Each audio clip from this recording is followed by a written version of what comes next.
ചൈനയിൽ വന്ന് ബിസിനസ് ചെയ്യാൻ ആഗ്രഹമുള്ളവർക്കും അത് കാര്യത്തിൽ ചൈനയുടെ ഇങ്ങനെ ഒരു ബിസിനസ് ഓപ്പർച്യൂണിറ്റീസ് അല്ലെങ്കിൽ ചൈനയുടെ പുതിയ പ്രൊഡക്ട്സ്.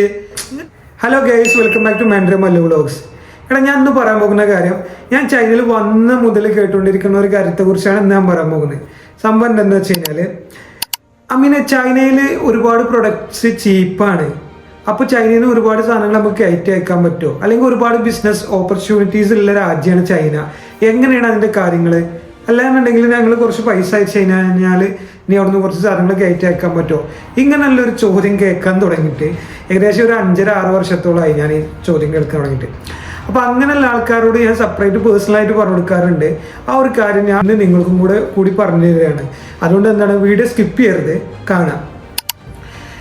സത്യമാണ്, ചൈനയിൽ ഒരുപാട് നല്ല ബിസിനസ് ഓപ്പർച്യൂണിറ്റീസ് ഉണ്ട്. കഴിവുള്ളവന് ചൈന നല്ലൊരു ബിസിനസ് ഓപ്പർച്യൂണിറ്റി ഉള്ള ഒരു രാജ്യമാണ്, കഴിവുള്ളവന്. അതുപോലെ തന്നെ ചൈനയിൽ നിന്ന് ഒരുപാട് കാര്യങ്ങൾ പഠിച്ചു മനസ്സിലാക്കാനും ഉണ്ട്. ചൈനൻ്റെ പ്രൊഡക്റ്റീവായിട്ടുള്ള കാര്യങ്ങൾ പഠിച്ചു മനസ്സിലാക്കാണ്ട്, അതുപോലെ തന്നെ ചൈനയുടെ ഇന്നോവേറ്റീവ് ആയിട്ടുള്ള കാര്യങ്ങൾ പഠിച്ചു മനസ്സിലാക്കാണ്ട്. ഈ കാര്യങ്ങളൊക്കെ വളരെ സ്മൂത്തായിട്ട് നല്ല രീതിയിൽ ജനങ്ങൾക്ക് മനസ്സിലാക്കാനുള്ള രീതിയിൽ വേണ്ടിയിട്ട് ചൈനീസ് ഗവൺമെൻറ് എല്ലാ വർഷവും കാൻറ്റൺ ഫെയർ എന്ന് പറഞ്ഞിട്ട് ഗ്വാൻസോയിൽ എന്ത് ചെയ്യുന്നുണ്ട്, എക്സിബിഷൻ വെക്കുന്നുണ്ട്. അങ്ങനെ കഴിഞ്ഞ പ്രാവശ്യത്തെ കഴിഞ്ഞു, ഈ പ്രാവശ്യത്തെ ഇനി വരാൻ പോകുന്നുണ്ട്. ഒരു സാധാരണക്കാരന് എങ്ങനെ ഈ കാൻറ്റൺ ഫെയറിൽ പങ്കെടുക്കാനുള്ളതാണ് ഇന്ന് ഞാൻ പറയാൻ പോകുന്നത്. ഈ വർഷത്തെ ആദ്യത്തെ കാൻറ്റൺ ഫെയർ വരുന്നത് ഏപ്രിൽ 15-ാം തീയതിയാണ്. 15-ാം തീയതിയാണ് സ്റ്റാർട്ടിങ്. അതിൻ്റെ രജിസ്ട്രേഷനും കാര്യങ്ങളും എന്ത് ചെയ്തിട്ടുണ്ട്, ഫെബ്രുവരി ഈ മാസം 6-ാം തീയതി മുതൽ തുടങ്ങിയിട്ടുണ്ട്. അപ്പോൾ ആ കാര്യങ്ങൾ എന്തൊക്കെയാണ് എങ്ങനെയൊക്കെയാണുള്ളത് ഞാൻ താഴെ എന്ത് ചെയ്യേണ്ടത്, അതിൽ ലിങ്ക് കൊടുത്തിട്ടുണ്ട്. ആ കറക്റ്റ് ആ ലിങ്കിൽ കയറി കഴിഞ്ഞ് കഴിഞ്ഞാൽ നിങ്ങൾക്ക് അതിന് വേണ്ടിയിട്ടുള്ള രജിസ്ട്രേഷനും കാര്യങ്ങളും ഫോമും കാര്യങ്ങളൊക്കെ ഫില്ല് ചെയ്ത് കഴിഞ്ഞാൽ നിങ്ങൾക്ക് QR കോഡ് കിട്ടും. ആ QR കോഡ് ഇവിടെ വരുന്ന ടൈമിൽ എൻട്രി ചെയ്യുന്ന ടൈമിൽ അവിടെ കാണിച്ചു കൊടുത്തു കഴിഞ്ഞാൽ നിങ്ങളെ ബാഡ്ജും അതിനുള്ള ടാഗും കാര്യങ്ങളെല്ലാം അവർ തരും. അങ്ങനെ നിങ്ങൾക്ക് അകത്തേക്ക് കയറാം. ആ സംഭവങ്ങൾ അങ്ങനെ. എന്താണ് കാൻറ്റൺ ഫെയർ എന്ന് ചോദിച്ചു കഴിഞ്ഞാൽ, ഏകദേശം ചൈനയിലുള്ള 60,000 കമ്പനികളുടെ സ്റ്റാൾസും 1.5 ലക്ഷം പ്രൊഡക്ട്സും നമുക്ക് എന്ത് ചെയ്യാൻ പറ്റും, ഈ ഒരു കാൻറ്റൺ ഫെയർ വിസിറ്റ് ചെയ്ത് കഴിഞ്ഞ് കഴിഞ്ഞാൽ ആ പ്രൊഡക്റ്റും ഫാക്ടറിയുടെ ഡീറ്റെയിൽസും ഡയറക്റ്റ് കോൺടാക്റ്റും എന്ത് ചെയ്യാൻ പറ്റും, നമുക്ക് ഈ ഒരു കാൻറ്റൺ ഫെയറിലൂടെ കിട്ടും. 3 ഫേസസ് ആയിട്ടാണ് ഇത് നടക്കുന്നത്. Phase 1, phase 2, phase 3.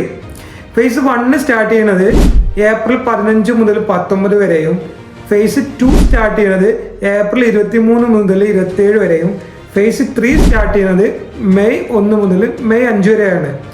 ഇനി ഫേസ് 1-ലും ഫേസ് 2-ലും ഫേസ് 3-ലും എന്തൊക്കെ ഉണ്ടാകുമെന്ന് ചോദിച്ചു കഴിഞ്ഞാൽ, ഫേസ് 1-ൽ നിങ്ങൾ ബിൽഡിംഗ് മെറ്റീരിയൽസ് ആയിട്ട് ബിസിനസ് ചെയ്യുന്ന ആളാണോ, അല്ലെങ്കിൽ മെഷീനറീസ് റിലേറ്റഡ് ആയിട്ടുള്ള ബിസിനസ് ചെയ്യുന്ന ആളാണോ, ഇലക്ട്രോണിക് റിലേറ്റഡ് ആയിട്ട് ബിസിനസ് ചെയ്യുന്ന ആളാണോ, ഇതൊക്കെ നിങ്ങൾക്ക് ഫേസ് 1-ൽ വന്നു കഴിഞ്ഞാൽ കിട്ടും. ഫേസ് 2-ൽ എന്തൊക്കെയാണെന്ന് ചോദിച്ചു കഴിഞ്ഞാൽ ഹോം നീഡ്സ് ആയിട്ടുള്ള കാര്യങ്ങളുണ്ടാവും, ഫർണിച്ചർ ഉണ്ടാവും, ഗിഫ്റ്റ് ഐറ്റംസ് ഉണ്ടാവും, ടോയ്സ് ഐറ്റംസ് ഉണ്ടാവും. ഫേസ് 3-ൽ എന്തൊക്കെ ചോദിച്ചു കഴിഞ്ഞാൽ ഷൂസ്, ചപ്പൽസ്, അതുപോലെ തന്നെ ബാക്കി ടെക്സ്റ്റൈൽസ് ഐറ്റംസ്, അങ്ങനത്തെ കാര്യങ്ങളൊക്കെ എന്ത് ചെയ്യാൻ പറ്റും, ഫേസ് 3-ൽ കിട്ടും. ഇതിൽ എങ്ങനെ പങ്കെടുക്കാന്നുള്ളത് ഞാനിവിടെ താഴെ ഡിസ്ക്രിപ്ഷനിൽ അത് ചെയ്യുന്ന ആൾക്കാർ, അതിനുവേണ്ടി നിങ്ങളെ സഹായിക്കുന്ന ആൾക്കാരുടെ കോൺടാക്റ്റും ഡീറ്റെയിൽസും ഞാൻ ഇടുന്നുണ്ട്. അവരുമായിട്ട് കോൺടാക്ട് ചെയ്യുക, കാര്യങ്ങൾ ചോദിച്ചറിയുക, എന്ത് ചെയ്യുക, ഇങ്ങനെയുള്ള ബിസിനസ് ഓപ്പർച്യൂണിറ്റീസ് അവസരങ്ങളൊക്കെ എന്ത് ചെയ്യുക, ഉപയോഗപ്പെടുത്തുക, പുതിയ പുതിയ ഐഡിയാസ് പഠിക്കുക. അപ്പോൾ ഞാൻ ഈ പറഞ്ഞ കാര്യങ്ങൾ നിങ്ങളെ ബിസിനസ് മൈൻഡിലെ കൂട്ടുകാർക്ക് ഷെയർ ചെയ്ത് കൊടുക്കുക. അതുപോലെ തന്നെ നിങ്ങളും തന്നെ എന്ത് ചെയ്യുക, ഈ അവസരങ്ങൾ ഉപയോഗപ്പെടുത്തുക. പറഞ്ഞ കാര്യങ്ങൾ നല്ലതാണെന്ന് തോന്നിക്കഴിഞ്ഞ് കഴിഞ്ഞാൽ ലൈക്ക് അടിക്കുക. പറഞ്ഞ കാര്യങ്ങൾ ഒരു ഉപകാരവും ഇല്ലാന്ന് തോന്നിക്കഴിഞ്ഞ് കഴിഞ്ഞാൽ ഡിസ്ലൈക്ക് അടിക്കുക. എന്തെങ്കിലും ഇതുമായിട്ട് ബന്ധപ്പെട്ട കൂടുതൽ സംശയങ്ങളോ കാര്യങ്ങളോ ഉണ്ടെങ്കിൽ കമൻറ്റ് ചെയ്യുക. അപ്പോൾ ചാനൽ സബ്സ്ക്രൈബ് ചെയ്യുക. പുതിയ വീഡിയോ ആയിട്ട് കാണുന്നവരെ ടാറ്റാ, ബൈ.